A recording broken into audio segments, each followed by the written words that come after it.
মই মোৰ YouTube channel Nalini Kant ডেকালৈ স্বাগতম জনাইছোঁ। ছাৰ বাইদেউসকল, আপোনালোকে নিশ্চয় আপোনালোকৰ বিদ্যালয়ত ইতিমধ্যে উৎসৱ বিদ্যাৰম্ভ অনুষ্ঠানটি আৰম্ভ কৰিছে। উৎসৱ বিদ্যাৰম্ভৰ জৰিয়তে কি কৰিবলৈ বিচৰা হৈছে? উৎসৱ বিদ্যাৰম্ভৰ জৰিয়তে বিদ্যালয়খনত এক উৎসৱমুখৰ পৰিৱেশৰ সৃষ্টি কৰিব বিচৰা হৈছে যাতে ছাত্ৰ ছাত্ৰী আৰু অভিভাৱকসকল আমাৰ চৰকাৰী বিদ্যালয়লৈকে অনুপ্ৰাণিত হয়। মই উৎসৱ বিদ্যাৰম্ভ সম্পৰ্কে ইয়াৰ আগৰ এটি বৰ ধুনীয়াকৈ ভিডিঅ' বনাইছোঁ। সেই ভিডিঅ'টো মই লিংক মোৰ ভিডিঅ' ডেছক্ৰিপশ্যনত দি দিম। আপোনালোকে তাত গৈ সেই ভিডিঅ'টোত কেনেদৰে উৎসৱ বিদ্যাৰম্ভ কাৰ্যসূচীখিনি কৰিব লাগিব চাব পাৰিব। লগতে মোৰ ওপৰৰ আই বটমতো মই সেই ভিডিঅ'ৰ লিংকটো দি দিম। এতিয়া যেতিয়া আপোনালোকে উৎসৱ বিদ্যাৰম্ভ অনুষ্ঠিত কৰিবৰ কাৰণে যাব, তাৰ লগত বিশেষভাৱে সম্পৰ্কিত দুটা বিষয়ৰ বিষয়ে আজি মই আলোচনা কৰিম।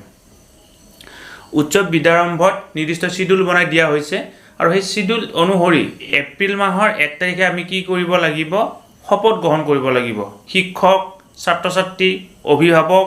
তথা এই বিদ্যালয় পৰিচালনা সমিতিৰ সদস্য সকলোৱে কি কৰিব লাগিব? শপত গ্ৰহণ কৰিব লাগিব। আৰু সেই এপ্ৰিলৰ 1 তাৰিখে যেতিয়া আমি কাৰ্যসূচী ৰূপায়ণ কৰিবলৈ যাম, তাত এটা কাৰ্যসূচী আছে, activation of eco and youth club. কি কৰিব লাগিব? ইকো ক্লাব আৰু ইউথ ক্লাব আমি এক্টিভেট কৰিব লাগিব। যদি আমাৰ পুৰণা আছিল সেইখিনি ঠিক ঠাক কৰিব লাগিব, নাথাকিলে নতুনকৈ বনাই ল'ব লাগিব। এতিয়া এই ইকো ক্লাব আৰু ইউথ ক্লাবনো কি, সেই বিষয়ে মই আজি এই ভিডিঅ'টোত আলোচনা কৰিম। গতিকে ছাৰ বাইদেউসকল আহক, আজি আমি ভিডিঅ'টো আৰম্ভ কৰোঁ। ছাৰ বাইদেউসকল, সৰ্বশিক্ষা অভিযান মিছনৰ তৰফৰ পৰা 19/10/2019 তাৰিখে প্ৰত্যেকখন জিলালৈকে একোখনকৈ লেটাৰ আহিছিল আৰু সেই লেটাৰখনত ইউথ আৰু ইকো ক্লাব পঢ়াবৰ কাৰণে পৰামৰ্শ দিয়া হৈছিল। এতিয়া এই ইউথ ক্লাব আৰু ইকো ক্লাবৰ উদ্দেশ্য কি? কি উদ্দেশ্যৰ আগত ৰাখি এই ক্লাব দুটা বনাবৰ কাৰণে পৰামৰ্শ দিয়া হৈছিল আপোনালোকে জানেনে? এই ক্লাব দুটা বনাব দিয়াৰ প্ৰধান উদ্দেশ্য আছিল বিদ্যালয়বিলাকৰ যিবিলাক সম্পদ, সেই সম্পদবিলাকৰ যাতে কি হয়, গঠনমূলক ব্যৱহাৰ হয়। এতিয়া বিদ্যালয়বিলাকৰ সম্পদ কি, সেই বিষয়ে মই পিছত আলোচনা কৰিম। 2 নম্বৰতে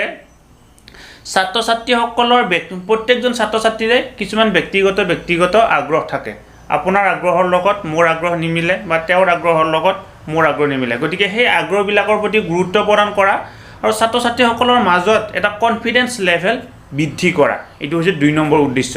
আৰু 3 নম্বৰ উদ্দেশ্যটো হৈছে ছাত্ৰ ছাত্ৰীসকলৰ যি স্মৃতিশক্তি বৃদ্ধি কৰা আৰু বিদ্যালয়ত যাতে নতুন ছাত্ৰ ছাত্ৰী অন্তৰ্ভুক্তি হয় তাৰ এটা ব্যৱস্থা গ্ৰহণ কৰা। এই 3টা প্ৰধান উদ্দেশ্য আগত ৰাখি এই ইকো ক্লাব আৰু ইউথ ক্লাব বনাবৰ কাৰণে সিদ্ধান্ত গ্ৰহণ কৰিছিল আৰু সেই হিচাপে আমাক লেটাৰ দিয়া হৈছিল। আৰু আপোনালোকৰ বিদ্যালয়ত নিশ্চয় ইকো ক্লাব সেই সময়তে বনাইছে, অৰ্থাৎ 19/10/2019 তাৰিখে যি লেটাৰ আহিছিল তাৰপিছত আপোনালোকে বনাইছে। যদি কেতিয়াবা কিবা কাৰণত ভুলবশতঃ সেই ক্লাব বনোৱা হোৱা নাছিল, আশা কৰোঁ এতিয়া আপোনালোকে সেই ক্লাব বনাই ল'ব। এতিয়া মই উদ্দেশ্যৰ কথাটো ক'লোঁ। এতিয়া মই 2টা ক্লাবৰে, ইউথ ক্লাব আৰু ইকো ক্লাব, এই 2টা ক্লাবৰে কি কাম কৰিব, গঠন হোৱাৰ পিছত তেওঁলোকৰ কি কাম হ'ব, সেই বিষয়ে আপোনালোকক ক'বৰ কাৰণে চেষ্টা কৰিম। প্ৰথমতে আমি ইউথ ক্লাবৰ বিষয়ে আলোচনা কৰিম। ছাৰ বাইদেউসকল, ইউথ ক্লাবৰ দায়িত্ব কি হ'ব বা কি কাম কৰিব? আমি জানো আমাৰ বিদ্যালয়ত যথেষ্ট সম্পদ আছে। এতিয়া সম্পদ বুলি ক'লে পুথিভঁৰালটো এটা সম্পদ, খেলপথাৰখন এটা সম্পদ, খেলৰ সামগ্ৰীখিনি একোটা সম্পদ, তাৰপিছত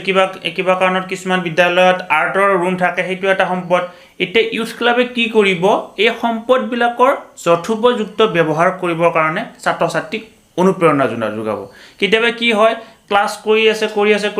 ক্লাছৰ শিডিউল শেষ হ'ল, বিদ্যালয় ছুটি হৈ গ'ল, ছাত্ৰ ছাত্ৰীয়ে সেই সম্পদবিলাক ব্যৱহাৰ কৰিবৰ কাৰণে সময় নাপায় বা আমাৰ পৰামৰ্শ নোহোৱাৰ কাৰণে ভালকৈ ব্যৱহাৰ কৰিব নোৱাৰে। এতিয়া যেতিয়া বিদ্যালয় এখনত ইউথ ক্লাবটো থাকিব,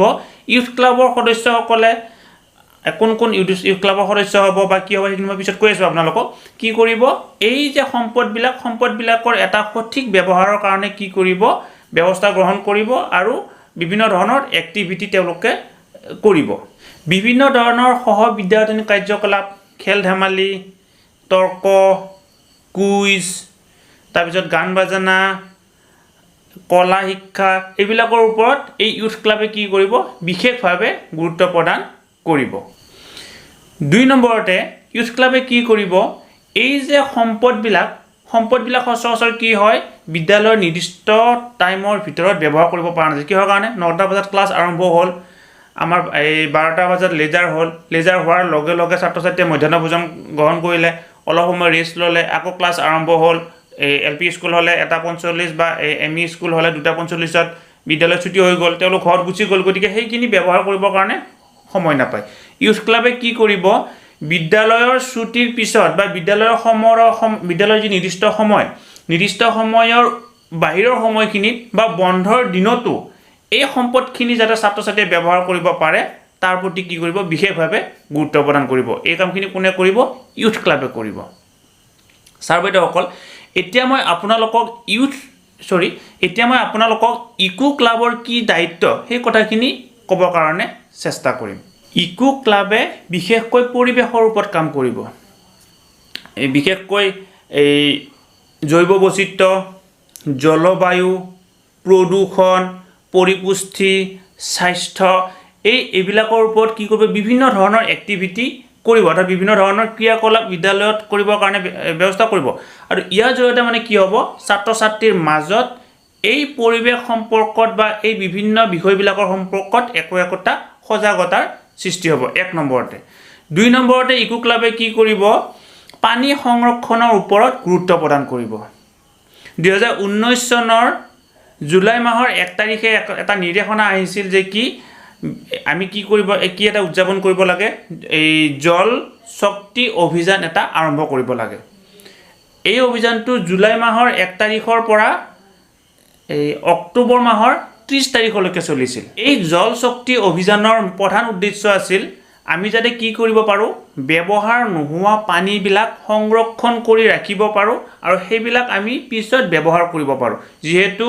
জুলাই মাহৰ পৰা বৰষুণ আৰম্ভ হয় গতিকে সেই সময়ত প্ৰচুৰ পৰিমাণে পানীৰ আমাৰ আহে গতিকে এই পানীখিনি আমি যদি সংৰক্ষণ কৰি ৰাখি পিছত ব্যৱহাৰ কৰিব পাৰো আমাৰ কি হ'ব পানীৰ নাটনি কিছু পৰিমাণে কমিব গতিকে এই জল শক্তি অভিযানৰ মেইন উদ্দেশ্য আছিল পানী সংৰক্ষণ আৰু পানীৰ সঠিক ব্যৱহাৰ এই 2019 চনৰ এই জুলাই মাহৰ 1 তাৰিখৰ পৰা এই কাৰ্যসূচীটো আৰম্ভ হৈ অক্টোবৰত শেষ হৈছিল নিশ্চয় কি হ'ব এই বছৰটো এই কাৰ্যসূচীটো ৰূপায়ণ কৰিব আমি লাগিব গতিকে এই ইকো ক্লাবে কি কৰিব এই জল শক্তি অভিযানৰ দৰে এই কাৰ্যসূচীবিলাকত অংশগ্ৰহণ কৰিব আৰু কৰি এই যিসকল সদস্য থাকিব তেওঁলোকে ছাত্ৰ-ছাত্ৰীৰ মাজত সজাগতা সৃষ্টি কৰিব যে কি পানী আমি অপব্যৱহাৰ কৰিব নালাগে পানী আমি সঞ্চয় কৰিব লাগে 3 নম্বৰতে ইকো ক্লাবত আমি কি কৰিব পাৰিম অৱসৰপ্ৰাপ্ত যিকোনো কৰ্মচাৰীক অন্তৰ্ভুক্ত কৰিব পাৰিম অৱসৰপ্ৰাপ্ত শিক্ষকক অন্তৰ্ভুক্ত কৰিব পাৰিম অভিভাৱকক অন্তৰ্ভুক্ত কৰিব পাৰিম আৰু বিদ্যালয় পৰিচালনা সমিতিৰ সদস্যসকলক আমি এই ইকো ক্লাবত অন্তৰ্ভুক্ত কৰিব পাৰিম আৰু যেহেতু অৱসৰী হোৱাৰ পিছত তেওঁলোকৰ যথেষ্ট সময় মানে পায় অৱসৰী ব্যক্তিসকলে গতিকে তেওঁলোকে কি কৰিব পাৰিব বিদ্যালয় নিৰ্দিষ্ট যি টাইম টেবুলৰ বাহিৰত ছাত্ৰ-ছাত্ৰীসকলক তেওঁলোকে কি কৰিব পাৰিব সংগ দিব পাৰিব ইয়াৰ জৰিয়তে এই শিক্ষক অৱসৰপ্ৰাপ্ত কৰ্মচাৰীসকলৰো এই টাইমৰ মানে এটা ভাল ব্যৱহাৰ কৰিব পাৰিলে আৰু ছাত্ৰ-ছাত্ৰীসকলৰ মানে কি হ'ল একোটা মানে এই ভাল হ'ল আৰু তেওঁলোকে এটা সংগ পালে গতিকে ইকো ক্লাবে এনেকুৱা ধৰণে কাৰ্যসূচীবিলাক কৰিবৰ কাৰণে চেষ্টা কৰিব এতিয়া ইউথ ক্লাব আৰু ইকো ক্লাব আমি কেনে ধৰণে গঠন কৰিম এই কথাটো আমি জানিব লাগিব যেহেতু যদি আমাৰ বিদ্যালয়বিলাকত ইকো ক্লাব বা ইউথ ক্লাব গঠন কৰা আছে তেতিয়াহ'লে কোনো কথা নাই নহ'লে আমি এপ্ৰিলৰ 1 তাৰিখে কি কৰিব লাগিব এই ইকো ক্লাব আৰু ইউথ ক্লাব গঠন কৰিব লাগিব এতিয়া মই আপোনালোকক ইকো ক্লাব আৰু ইউথ ক্লাব কেনে ধৰণে গঠন কৰিব লাগে সেই বিষয়ে ক'বৰ কাৰণে চেষ্টা কৰিম ছাৰ বাইদেউসকল সেই যিখন বিদ্যালয়ত ইউথ ক্লাব বা ইকো ক্লাব বনাবৰ কাৰণে গৈ আছোঁ বা আমি বনাম সেই বিদ্যালয়খনৰ প্ৰধান শিক্ষক অৰ্থাৎ মই হাইস্কুলৰ পৰা আৰম্ভ কৰি আছোঁ principal vice principal headmaster assistant headmaster head teacher আৰু এছিষ্টেণ্ট হেড টিচাৰসকল কি হ'ব এই ইউথ ক্লাব বা ইকো ক্লাবৰ এজন ইনচাৰ্জ হ'ব অৰ্থাৎ বিদ্যালয়ৰ প্ৰধানজন সেই ইকো ক্লাব বা ইউথ ক্লাবৰ ইনচাৰ্জ হ'ব 2 নম্বৰতে বিদ্যালয়ৰ যিকোনো এজন শিক্ষকক নোডেল টিচাৰ হিচাপে মানে কি কৰা হ'ব নিযুক্তি দিয়া হ'ব আৰু প্ৰত্যেক বছৰতে কি কৰা হ'ব এই শিক্ষকজনক সলনি কৰা হ'ব যদি এলপি স্কুলৰ ক্ষেত্ৰত দুজন শিক্ষকে থাকে তেতিয়াহ'লে সলনি নহয় কিন্তু এমই স্কুল বা হাই স্কুলৰ ক্ষেত্ৰত এজন শিক্ষকে যদি এই বছৰৰ কাৰণে নোডেল শিক্ষক হয় নেক্সট বছৰ তেওঁ সলনি কৰি কি কৰিব লাগিব বেলেগ এজন শিক্ষকক এই নোডেল শিক্ষক হিচাপে নিযুক্তি দিব লাগিব আৰু বিদ্যালয়ৰ যিমানবিলাক সদস্য ছাত্ৰ ছাত্ৰী আছে সকলোবিলাক ইয়াৰে সদস্য হ'ব এতিয়া এই নোডেল ইনচাৰ্জজনে নোডেল শিক্ষকজনক ইনষ্ট্ৰাকচন দিব যে কি আপুনি আজি এই কামখিনি কৰক সেই হিচাপে নোডেল শিক্ষকজনে বিদ্যালয় শেষ হোৱাৰ পিছত কি কৰিব ছাত্ৰ ছাত্ৰীসকলক বিভিন্ন ধৰণৰ এক্টিভিটি কৰাবৰ কাৰণে চেষ্টা কৰিব আৰু ছাত্ৰ ছাত্ৰীৰ মাজত সজাগতা আনিবৰ কাৰণে চেষ্টা কৰিব গতিকে ছাৰ বাইদেউসকল আপোনালোকে ইকো ক্লাব আৰু ইউথ ক্লাবৰ বিষয়ে নিশ্চয় অলপ হ'লেও কথা জানিবৰ কাৰণে সক্ষম হ'ল হয়তো আপোনালোকে এই কথাখিনি আগৰ পৰাই জানে বা দুই এজন শিক্ষকে কিবা কাৰণত পাহৰি যাব পাৰে সেই উদ্দেশ্যৰ আগতে কি মই ভিডিঅ'টো বনাইছো গতিকে আপোনালোকে যদি ভিডিঅ'টো চাই ভাল পাইছে তেনেহ'লে লাইক কৰিব শ্বেয়াৰ কৰিব আৰু কমেণ্ট কৰিব আৰু আপোনালোকে মোৰ চেনেলটো ছাবস্ক্ৰাইব কৰিবলৈকে নাপাহৰিব আৰু এই চেনেলটো ছাবস্ক্ৰাইব কৰি ওচৰতে থকা বেল আইকনটো প্ৰেছ কৰি অল নটিফিকেশ্যন কৰি থৈ দিব লগতে ছাৰ বাইদেউসকল মই নলিনিছ ভ্লগ নামে এটি নতুন ভ্লগিং চেনেলো আৰম্ভ কৰিছোঁ এই চেনেলটোত এইটো হৈছে মোৰ এডুকেশ্যন ৰিলেটেড চেনেল এইটোত যিহেতু সকলোবিলাক ভিডিঅ' দিয়াৰ সক্ষম নহয় মানে সম্ভৱ নহয় কেতিয়াবা কোনোবা নিৰ্দিষ্ট ঠাইত গ'লে ছাত্ৰ ছাত্ৰীক দেখুৱাব লগা ভিডিঅ' কিন্তু এই ভিডিঅ'টোত মানে এই চেনেলটোত দিব নোৱাৰি যিটো এইটো এডুকেশ্যন ৰিলেটেড চেনেল হয় গতিকে মই নলিনিছ ভ্লগ নামে এটি নতুন চেনেল আৰম্ভ কৰিছোঁ সেইটোত মই বিভিন্ন ধৰণৰ ঠাইবিলাক দেখুৱাবৰ কাৰণে চেষ্টা কৰোঁ আপোনালোকে অনুগ্ৰহ কৰি সেই চেনেলটো ছাবস্ক্ৰাইব কৰিব মই ভিডিঅ' ডেছক্ৰিপশ্যনত চেনেলটোৰ লিংক দি দিছোঁ ধন্যবাদ